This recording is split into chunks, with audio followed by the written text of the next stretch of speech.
90, CJBK London, it's 154.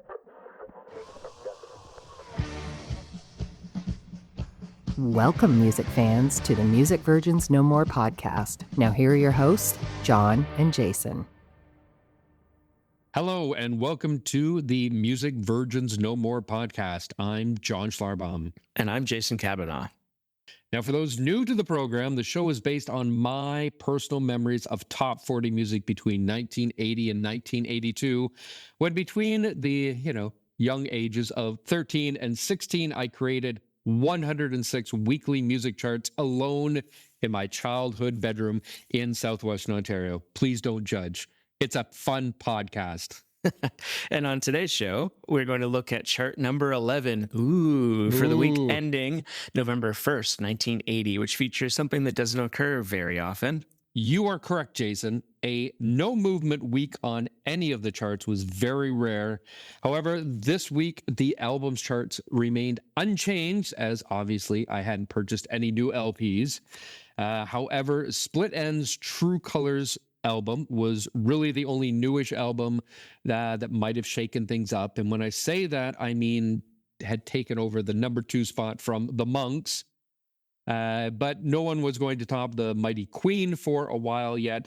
Even after 3 weeks, Diana Ross's self-titled album was stuck at number 7 and would go no higher. Yeah, how do you topple the Queen? It will come. It will come. We're a few weeks away. I think that's chart number 15 maybe, but we're only at chart number 11, but it will happen. I'll start making my predictions. Okay, well, until then, why don't we run down the top 10 albums list to keep our listeners up to date? Okay. So number 1, The Game by Queen. Number 1 for 5th straight week. Ooh. As mentioned, Bad Habits by the Monks. True Colors, Split Enz. Crimes of Passion, Pat Benatar. Number 5, Paris Live by Supertramp. 6, Panorama, The Cars. Next, we have Diana Ross, Diana. 8, Glass Houses by Billy Joel. 9, Christopher Cross, his debut album. And coming in last, Pete Townshend, Empty Glass, which is a great album. It really is. Everybody should go and listen to that album later today. Now, I promise next week I somehow made it into the city, or more likely my dad did, Jason.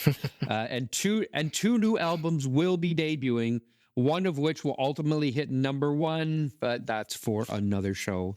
Now, with no album movement, the group chart also remained pretty stagnant, with Split Enz moving into the top 5 and pushing basically everybody else down a notch in the process. And all this exciting action took place on the singles chart, with 3 heavyweight contenders debuting, one of which was destined to be number 1. It also meant that the older charting songs left. Games Without Frontiers by Peter Gabriel, after a shockingly short 5-week run, hitting number 3 for 2 of those weeks. Now, in hindsight, seriously, I have no idea how or why this happened, as I continue to love this classic song. Now, what else what are the other 2 songs that fell off the charts? Before we get to that, I just want to say the whole point of this podcast, how this came up, was you and I talking, and every other song you mentioned, you went, "You haven't heard? How have you not heard?" And I went, the 80s, it's all synthesizer fluff. And you said, no, we need to talk about this.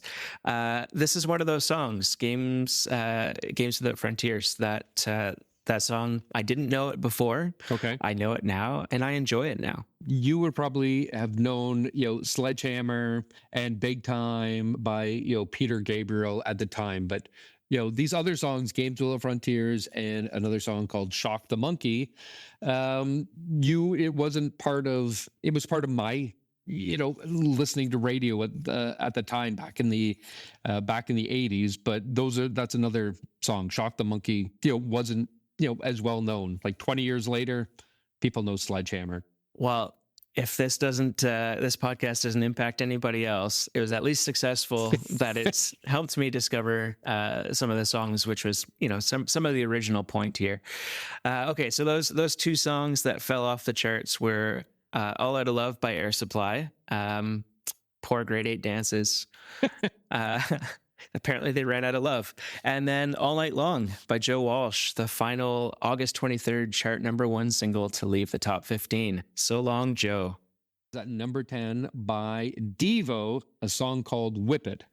Now, with the advent of Wikipedia, we now know a little bit more about the wild video that accompanied the song, which was, for the most part, the mainstream public's first taste of Devo. Now, Whip It was actually based on a 1962 issue of Dude magazine. I'm not sure if they're still printing now. That the lead singer had found in an antique store. So reading up on this, the magazine contained a story about a dude ranch where the owner would whip his wife's clothes off. The video also played on the popular misconception that the song was about sadomasochism.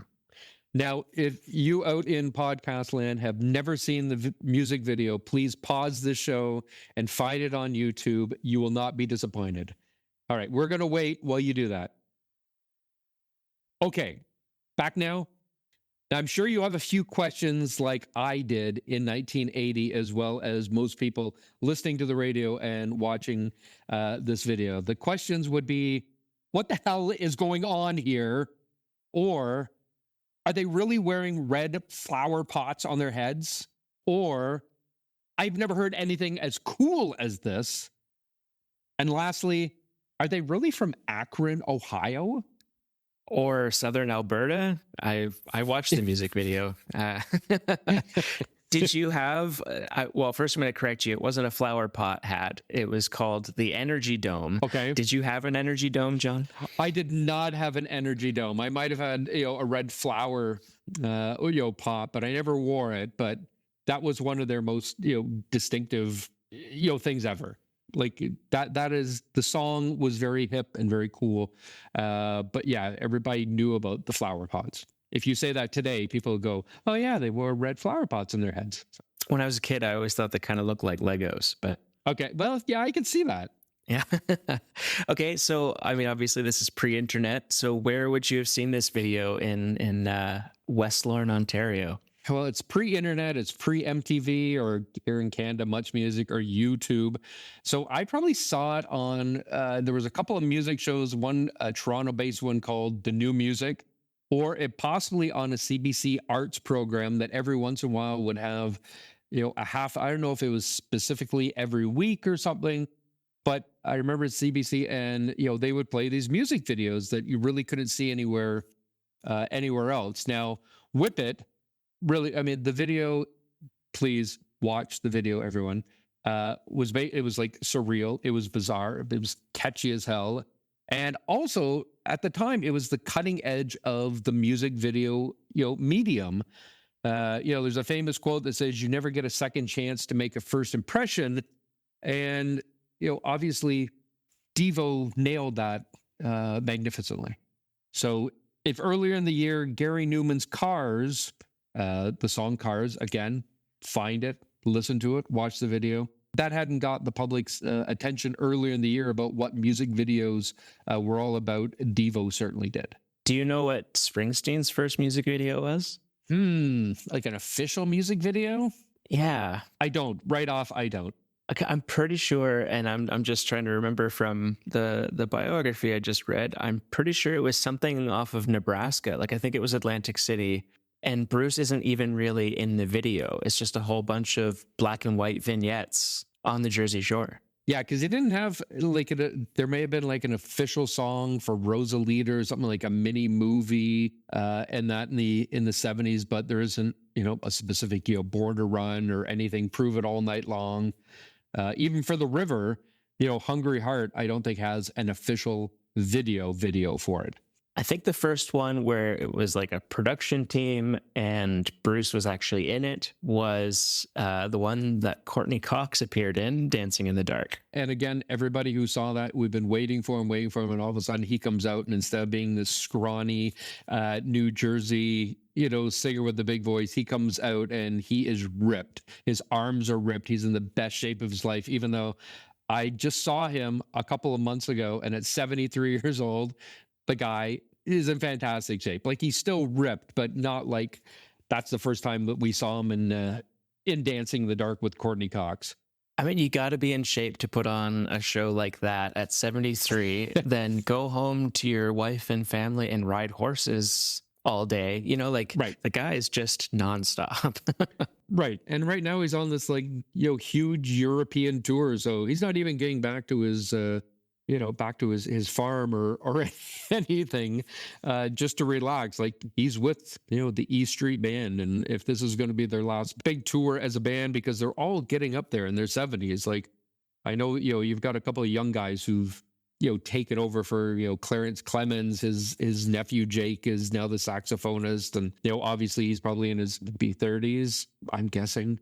But everybody else from that band, I mean, they started in the late 60s as musicians or in different bar bands until, they basically got formed in, 73, 74, 75 periods. So, I mean, these guys to go out there every single day is just amazing to watch. And like I said, I saw them just a few months ago in Detroit, and like just all of them. I mean, it's incredible. I mean, they do not live the rock and roll lifestyle that rock and roll guys were, burning out to in the 1970s and 80s. These guys are probably eating correctly, their own personal chefs, workout regiments. I mean, they put me to shame standing up in the, nosebleed seats, doing my own karaoke. But yeah, I mean, maybe they have, one of these flower pot things, power flower pot things that Devo has that they wear after each show. Who knows? Energy Dome, John. Energy Dome. Yes. Okay. Sorry. I apologize to anybody who, took offense to the flower. Wow. If I can derail a pot. podcast, all I really have to do is mention Bruce Springsteen to John Schlarbaum. Okay. Next, entering the chart at strong number 7 was Canada's own The Kings with Switchin' to Glide. You might have heard it with the original B-side intro. This beat goes on, creating one of the most memorable musical segues since side 2 of the Beatles' Abbey Road or Queen's We Will Rock You, We Are the Champions. And it was actually radio DJs, we were talking about this earlier, and I saw this in an article, that put the two songs together because they just worked so well as one complete rockin' song. And you can find versions of that on YouTube and Tidal and Spotify and all that. I'm not sure if I have an original single that has, Switching to Glide on the A side, and then I had to flip it over, and This Beat Goes On was the B side.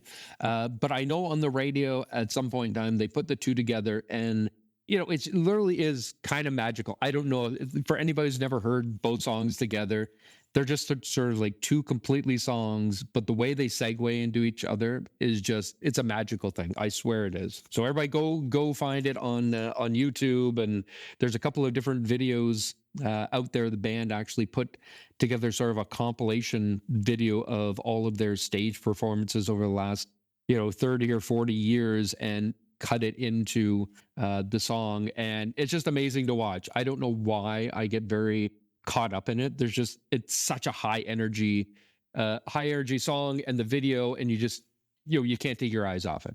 So the story, Jason, is they had their debut album, which is called The Kings Are Here. It was finished. It was done. They're about to send it off to the record plant and have it pressed and, put it out there, when legendary Canadian music producer Bob Ezrin visited the studio and really liked what they had recorded.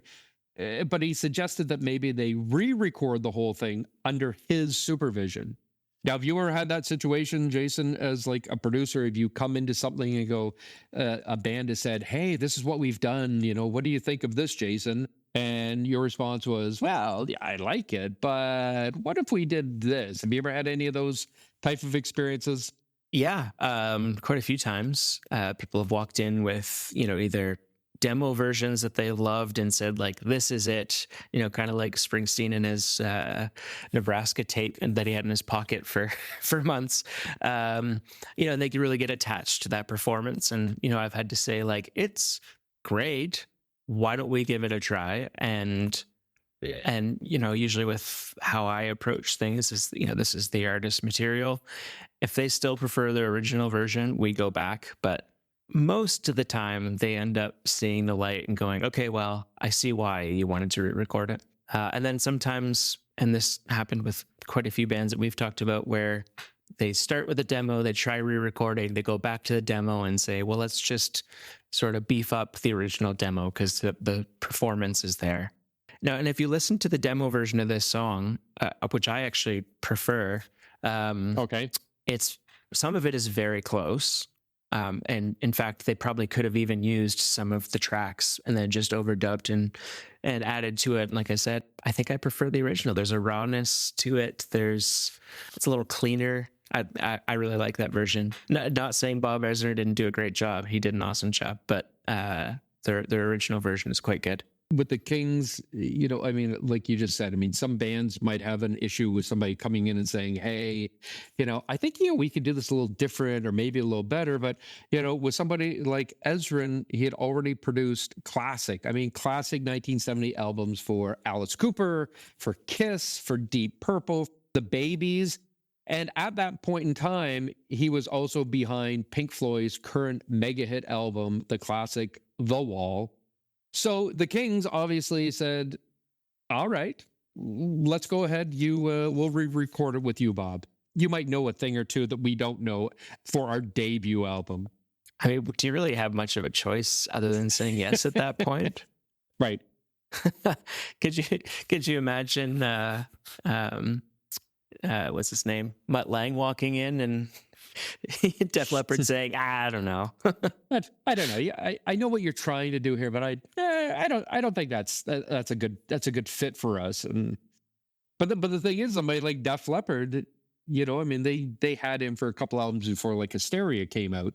But I mean, they bought into it. They literally bought into every single track of Hysteria is going to be, it could be a single, which ultimately almost every song was.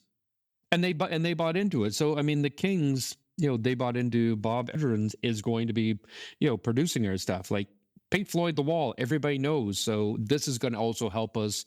I mean, they're probably thinking with their heads going, hey, this is going to give us some more clout in the industry and with radio executives, right? And radio, programmers. Well, speaking of executives and labels, Switching to Glide was originally released just as the A-side.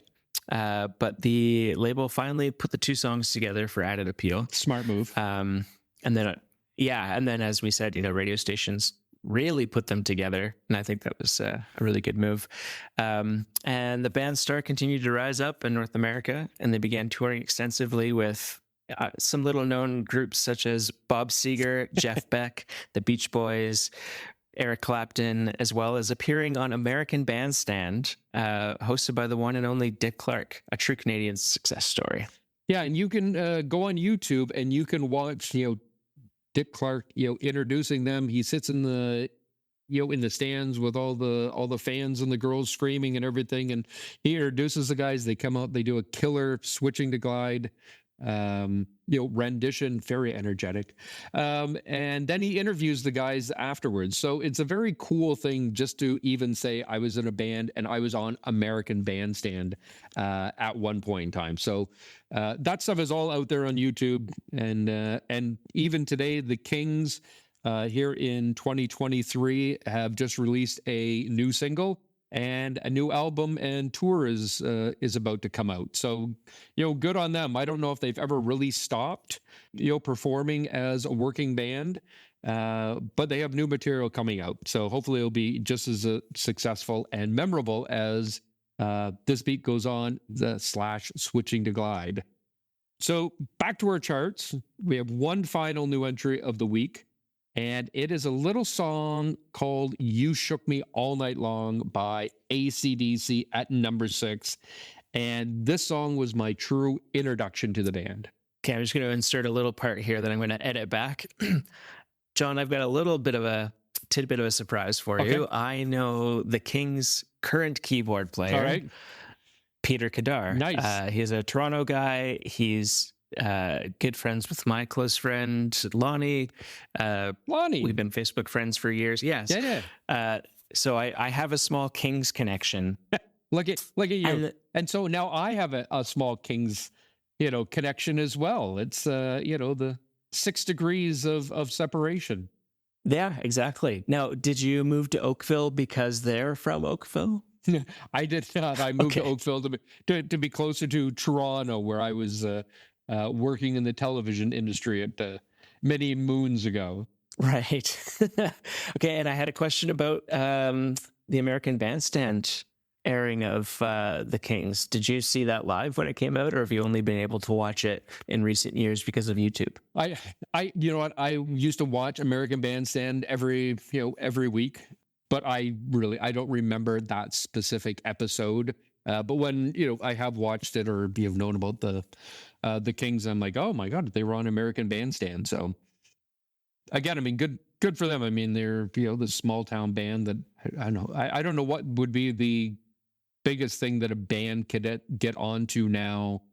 With TikTok, you can upload it from your basement, Right.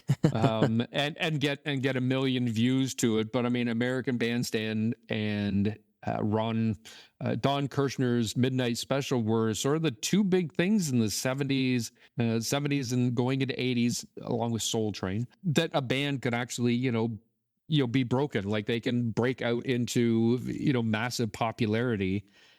Just like over in England, you have Top of the Pops. If you did that show, people know who you are immediately, and you're an overnight success.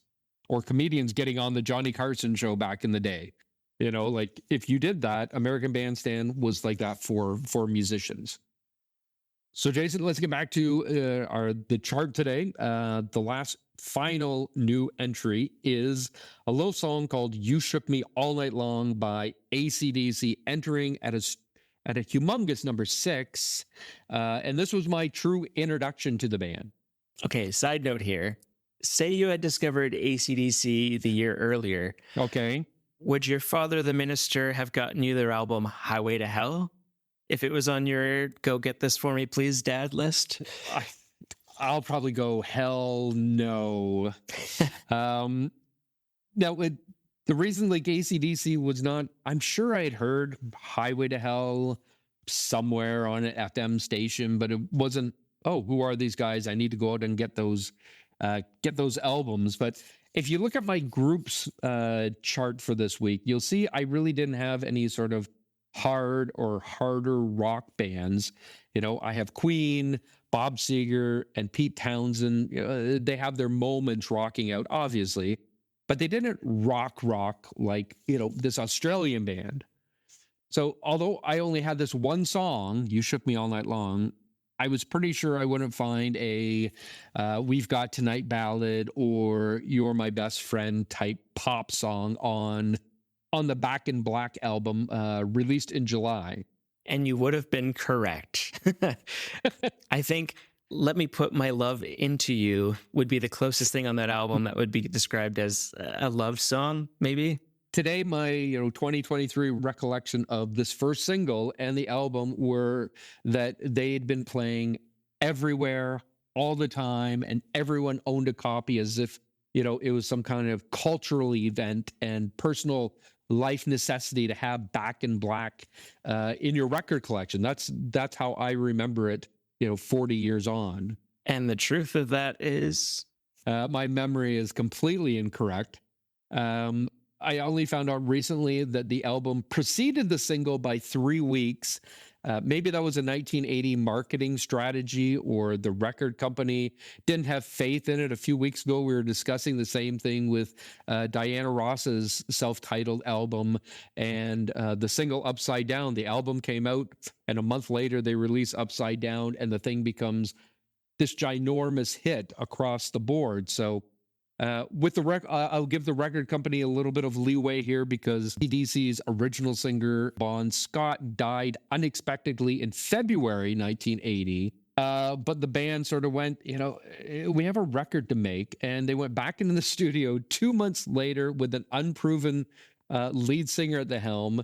And the record company is probably going, who knows if they're AC/DC fans, how they would deal with this new lineup. A lot of bands, they would just quit, or they would take a year off. AC/DC decided, we're going to go in and make this record as a tribute to Bond, and the results sort of speak for themselves.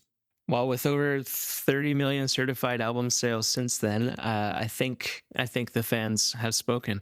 The album Back in Black currently sits in the number 4 position as the best-selling, and I'll put in quotes, certified sales studio album of all time, and that disqualifies the Eagles' greatest hits compilation 1971 to 1975. So they're just behind Thriller by Michael Jackson, Hotel California by the aforementioned Eagles, and our Canadian favorite singer, Come On Over by Shania Twain, who is just in front of your favorite album, Rumors by Fleetwood Mac. You know, you say my favorite album, but Come On Over these days might even trump Rumors.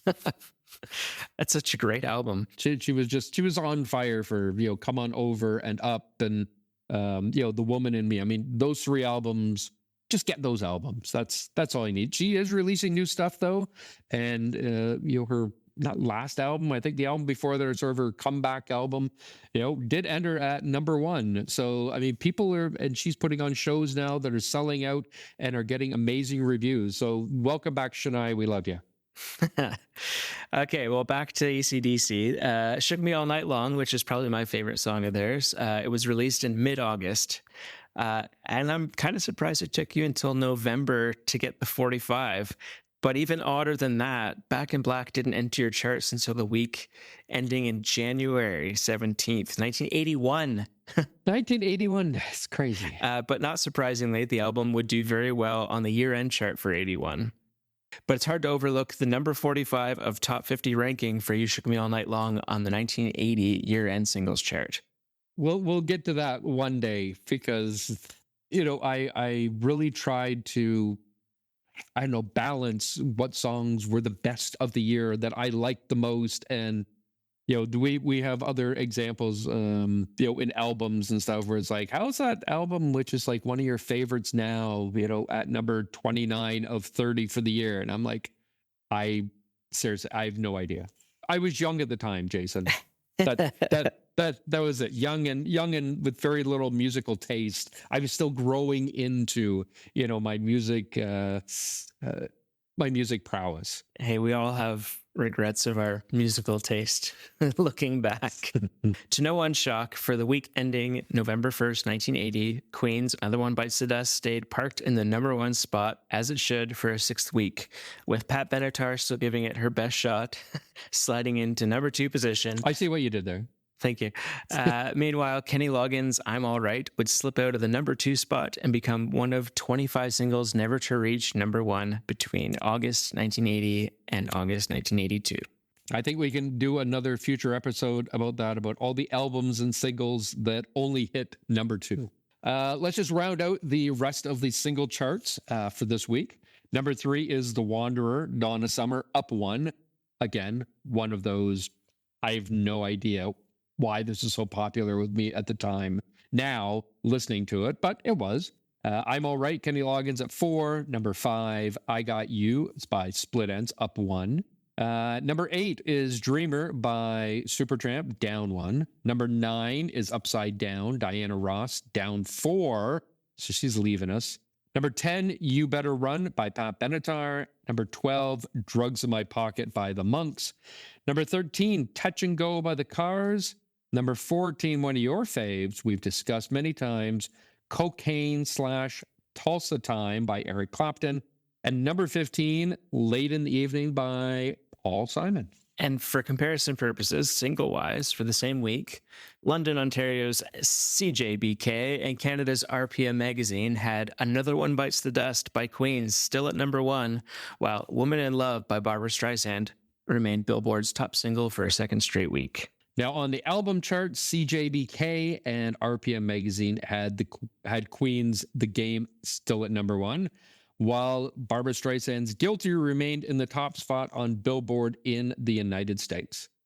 So, Jason, from a sound engineer standpoint, what stood out for you in the new songs this week? We had Devo's Whip It, very sort of electronic, new wave, cutting edge.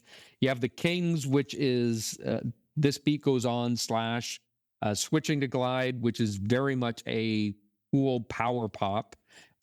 single. And then you have the classic AC/DC, You Shook Me All Night Long.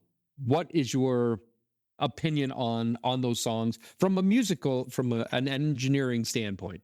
I'm going to go with Switching to Glide still. I know we've talked about that quite a bit in this episode, but first of all, like I said, the demo, go listen to it.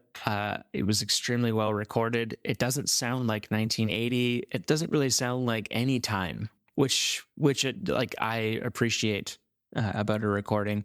And then I'm going to give the engineering gold star to the radio DJs, putting those two songs together. Like if it was an unplanned segue, it is the most planned sounding unplanned segue between two songs. Right. And I mean, if you can remember anything about these two songs, it would be that for me. Right. And the crazy thing is, I mean, if those two songs were, one was, starts the album and then This Beat Goes On was like the fourth song, it'd be kind of cool. But I mean, to actually put them together, I don't know whose original idea that was. If it was the band's idea, if it was Bob Edrin's idea, if it was like a DJ, just deciding, hey, these two songs are kind of cool, we're going to put these together, and it sort of took off from there. I don't know the genesis, but whoever that is, should get some kind of bonus. Yeah, I completely agree. Okay, well, I'm going to flip this question to you. John, favorite lyric of the week, what is it? Honestly, we are like, it's like the King's podcast today, because mine comes from Switching to Glide and the opening line, nothing matters but the weekend from a Tuesday point of view. And probably I'm in grade 9 at this point, and not that I had a lot of weekend plans per se, but it's no different than Loverboy a few years later. Everybody's working for the weekend. This just had a different sort of turn of the phrase, nothing matters but the weekend from Tuesday. So like, you imagine somebody's working in an office or in a factory and it's Tuesday and all they're doing is staring down, come on weekend, let's get this done. So the reason why I asked the question this week is because I knew that was going to be your favorite lyric. And it's also mine. It might be my favorite from anything in the early 80s. Nice. Just because that imagery that you conjured up of, it's only Tuesday. Oh my God, it's only Tuesday. When is Friday at 5 p.m. going to get here? Or whenever your work weekends. So that would be my favorite lyric. But there's a runner-up in that song. Okay, what's that? Well, the two songs, and that would be rhyming, was it Mama, Wana, and Tirana? Now, I lived in Toronto for a long time, but when you're from Toronto, you don't pronounce the T's, it's Tirana. And Tirana. They did that very respectfully in the song and very accurately. Well, again, I mean, from Oakville, for people who don't know the Toronto area, Oakville really is sort of a suburb of Toronto. It's 15 minutes outside of Toronto. It's its own beautiful city. I lived there for a few years, and it wasn't until maybe a year or so ago you and I were discussing where I particularly lived in this one subdivision, and you go, oh my God, I lived around the corner from you 20 years later when you were living with friends down there. And really, people, we're talking about a subdivision where I'm on one street and Jason would have been 3 blocks away from us. So that was a big revelation for for us that we have this other connection. Yeah, we keep running into those little things here and there. Okay, well, that concludes our review of chart number 11 of 106 for the week ending November 1st, 1980. So everybody out there, be sure to like and follow our Facebook and Instagram pages where you'll find relevant pictures, information, and of course, the actual typewritten charts to review and debate among yourselves, family, and friends. And feel free to give us your comments about the show and songs that you loved in the early 80s or songs that you hated if you want. We'd love to hear from you. Definitely. Now be sure to check us out next week when we'll continue to look at my November 1980 charts, when I'll crown a new #1 single, and we'll find out if Cheap Trick has what it takes to finally break Queen's The Game's hold on the #1 album. So exciting, Jason. Until then, everybody keep rocking like there's no tomorrow, and thanks for listening. The Music Virgins No More podcast was recorded in Amherstburg, Ontario and Lloydminster, Alberta.